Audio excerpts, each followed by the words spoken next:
ಸೂರ್ಯವಂಶ ಸಿನಿಮಾದಲ್ಲಿ ಅದ್ಭುತವಾದಂಥ ಅಭಿನಯ ಮಾಡಿದಂಥ ಹಾಗೂ ಫೇಮಸ್ ನಟ ಮತ್ತು ನಾಯಕ ಅಂತಲೂ ಕೂಡ ಇವ್ರನ್ನ ಹೇಳ್ಬೋದು. ಇಂಥ ಅದ್ಭುತವಾದ ಕಲಾವಿದ ಇದೀಗ ನಿಧನರಾಗಿದ್ದಾರೆ ಅನ್ನೋ ಮಾಹಿತಿ ಬರ್ತಾರಂಥದ್ದು.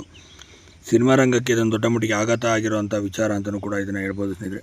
ಸೂರ್ಯವಂಶ ಮತ್ತು ಬರೆದ ಸ್ನೇಹಲೋಕ ಆಗಿರ್ಬೋದು, ಮೂಡಲ ಮನೆ, ಚಿತ್ರ, ಮನಸ್ಸೆಲ್ಲ ನೀನೆ ಮತ್ತು ವಿಷ್ಣುವರ್ಧನ ಜೊತೆ ಯಜಮಾನ ಸಿಂಹದಲ್ಲೂ ಕೂಡ ಪ್ರಮುಖವಾದ ಪಾತ್ರವನ್ನು ನಿಭಾಯಿಸಿದಂಥ ಈ ಕಲಾವಿದ ಇದೀಗ ಕೊನೆ ಸೆಳೆದಿದ್ದಾರೆ. ತೀವ್ರ ಹೃದಯಘಾತವಾಗಿ ಭಾಳ ದಿನಗಳಿಂದನೂ ಕೂಡ ಅನಾರೋಗ್ಯದಿಂದ ಬಳಲ್ತಿದ್ರು ಅಂತ ಹೇಳಲಾಗುವಂಥದ್ದು. ಹಾಗಾಗಿ ಅವರು ಕೊನೆ ಸೆಳೆದಿದ್ದಾರೆ ಅನ್ನೋ ಮಾಹಿತಿ ಬರ್ತಿತ್ತು. ಅವ್ರು ಬೇರೆ ಯಾರಲ್ಲ, ಮೈಕಲ್ ಮಧು ಅವರು ಚಿತ್ರರಂಗದಲ್ಲಿ ತಮ್ಮದೇ ಆದಂಥ ರೀತಿಯಲ್ಲಿ ಛಾಪನ್ನು ಕೂಡ ಮೂಡಿಸಿದಂಥವ್ರು ಮತ್ತು ಸಾಕಷ್ಟು ಹೆಸರು ಕೂಡ ಮಾಡಿದಂಥ ಅತಿ ದೊಡ್ಡ ನಟರು ಅಂತಲೂ ಕೂಡ ಇವ್ರನ್ನ ಹೇಳ್ಬೋದು.